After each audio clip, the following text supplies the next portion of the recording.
Hello Jaipur. आज मैं आपको बताता हूँ जयपुर रियल एस्टेट के टॉप इन्वेस्टमेंट टिप्स और इनसाइड सीक्रेट। अगर आप जयपुर में स्मार्ट इन्वेस्टर करना चाहते हो तो टिप्स आपके फ्यूचर को और पैसों को दोनों को सिक्योर करेगी। सबसे फर्स्ट होता है एंट्री अर्ली एडवांटेज, यानी प्रोजेक्ट लॉन्च होने पर इन्वेस्ट करें जिससे आपको मैक्सिमम एप्रिसिएशन प्राप्त होता है। सेकंड होता है क्लियर टाइटल से, यानी जेडी अप्रूव टाइटल में अपना इन्वेस्ट करें। थर्ड होता है location selection, Tonk road, ring road, Ajmer road और expressway highway growth zone वाले हाईवेज में इन्वेस्टमेंट करें।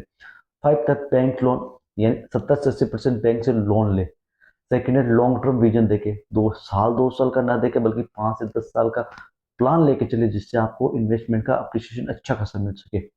अगर हम जयपुर में इन्वेस्टर वही है जो अर्ली सेफ और एक स्ट्रेटेजिक लोकेशन चॉइस करता है। अगर आप भी कुछ जयपुर में ऐसा एक सेफ, हाई ग्रोथ और स्ट्रेटेजिक लोकेशन में इन्वेस्ट करना चाहते हैं तो स्क्रीन पर दिए गए नंबर्स पे कॉल कीजिए। Thank you.